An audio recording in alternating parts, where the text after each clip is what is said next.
G'day guys, welcome back to the Mets office. What we're going to do over the next few weeks is start going through some complete exam questions from the last few years' exams. Today we're looking at one from last year. So this is a 2019 exam question 3. And the pretense here is a study was done on sprint and distance runners completing a 400 metre run and a 1600 metre run and measuring blood lactate in the individuals prior and then post. So we get this table to refer to if needed throughout the test. Basically what we're seeing is the sprint athletes.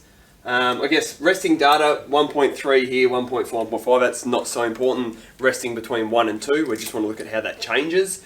We can see in the 400 metre sprint, the sprint athlete getting to 6.6 and the distance runner getting to 4.1, so higher blood lactate in the sprint athlete.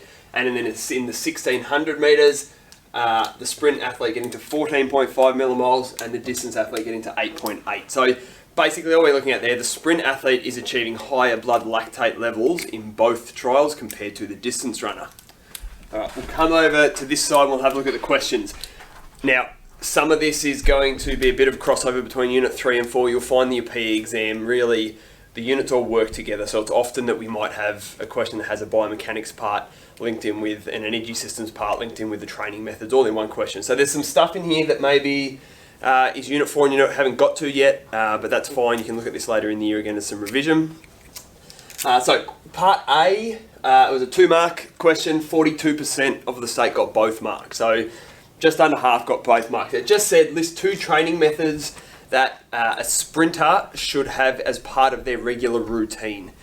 Now, the key for this question is that we want to be thinking that a sprint athlete is going to be benefiting more from their anaerobic training methods. So again, you guys will talk about training methods more. Any of the anaerobic training methods were acceptable. So plyometrics, resistance training, short interval and intermediate interval were both accepted, and circuit training. So they were, any 2 of those would have got you 2 marks. Some of the common mistakes up there was people spoke about HIIT, so high intensity interval training.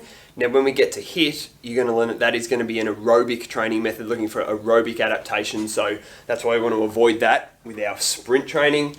And people just simply wrote interval, right? You must say short interval or intermediate interval and specify what we're talking about. So any of your anaerobic training methods were what we were looking for. 3B, there was 3 marks here, 43% of the state, again just under half got all 3 marks. We got given 3 physiological responses: diastolic blood pressure, tidal volume and intramuscular ATP stores, and we had to describe what would happen to those under these conditions. So all we need for 3 marks, diastolic blood pressure will remain the same. So again, to our acute responses here, remember systolic blood pressure increasing, diastolic blood pressure remaining the same.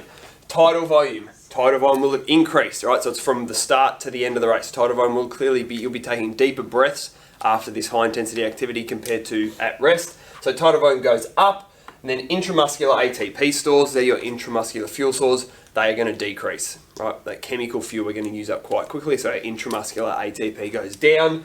3 marks there, again, less than half got those. We should be pretty familiar with our acute responses, and they're 3 marks, which I think are reasonably easy for us to get.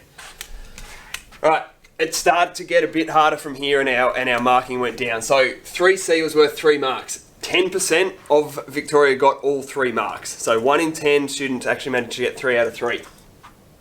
What we wanted to do was, based on the data given, so this was important, we wanted to discuss the anaerobic adaptations that the athletes would go through to account for the differences in the data. So if we just go back over, what we're looking at is we need to talk about how the anaerobic adaptations allow the sprint athlete to achieve higher blood lactate values, right? That's the difference. Now, you could have used the 400 data or the 1600 meter data. It didn't matter, right? Because in both we've got the same. So we just want to say you have to use the data. So we want to reference either at the end of the 400, the distance runner was at 4.1 millimoles, whereas the sprint runner had a higher blood lactate level of 6.6. You've referenced the data and you've shown the sprint athlete is higher. You could have done the same. At the end of the 1600, the distance athlete was at 8.8 millimoles, the sprint athlete was higher at 14.5.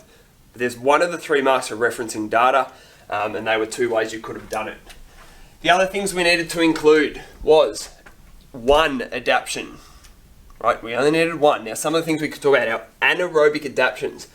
increased tolerance to lactate, so lactate tolerance approval, increased muscle size, and then that's going to lead to increased fuel storage and increased glycolytic enzyme activation. List one, so reference the data, pick one anaerobic adaptation, and then the third mark for explaining how that is going to help.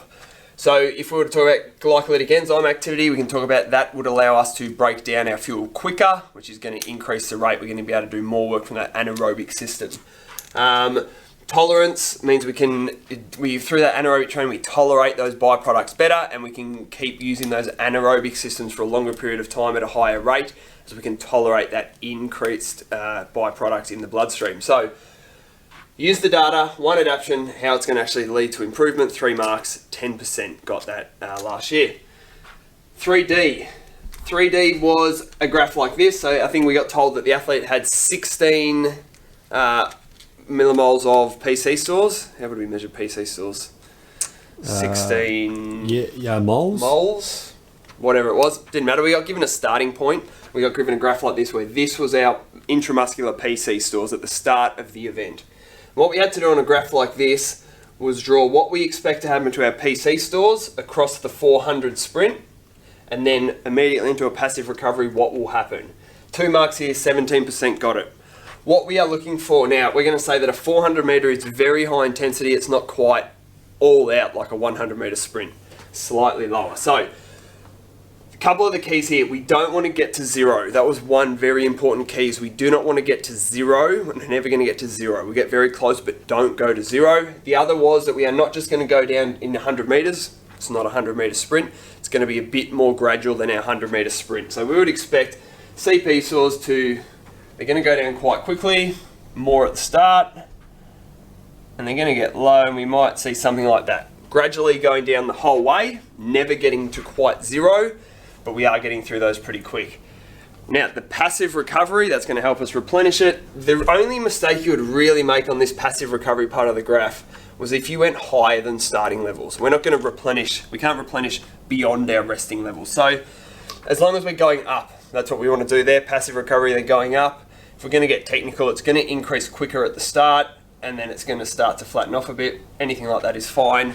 Remember, in our 30 seconds, we have 70% replenishment, so really quick at the start, and then it will take a bit longer to fully replenish. So something like this, the keys being, do not get to zero, do not replenish above resting levels.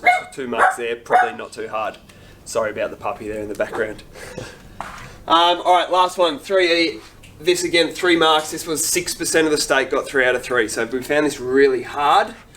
The question was around why distance runners would benefit from improving their anaerobic capacity. All right, so anaerobic capacity, how is that going to help? 3 marks. What we needed to identify was that we are going to, even in a distance event, we're going to rely on an increased contribution from our anaerobic system, anaerobic glycolysis really, anytime we're in an oxygen deficit. So that's going to happen at the start of a race. It's going to happen anytime we surge, so increase our speed, and it's going to happen at the finish if we're going to have some sort of sprint finish. So we want to identify that. We also need to identify that the anaerobic glycolysis system has a higher rate of energy production compared to the aerobic system. We also need to know then how does that help the event? Well, if we have a higher rate of ATP resynthesis, that's going to allow us higher running speeds, get our energy at a quicker rate. So we needed to put that together. We needed to identify when it would happen, so surges or finishes. So if we have a greater anaerobic capacity, it means that during a surge during the race, during a sprint finish, we're going to have a better ability to utilize our anaerobic glycolysis in an increased capacity, which will allow us to resynthesize ATP at a faster rate and can lead to faster running speeds. Some of the problems people spoke about there was talking about lip. All right, so that's, again, this is later in the year for you guys, but improving lip is going to be an aerobic adaptation, so we want to stick away from that. That happened over here again. Lip was spoken about here as in anaerobic adaptation, so that's something that we need to avoid. That is an aerobic adaptation. Anaerobic, you want to think about your anaerobic glycolysis system, your anaerobic adaptations, and that we have a faster rate of energy production, which will allow higher running speeds or a higher work rate, depending on what the sport is. That's it for today. If you've got any questions about that question in particular or any others you want us to go through, shoot us a message. Otherwise, thanks for watching.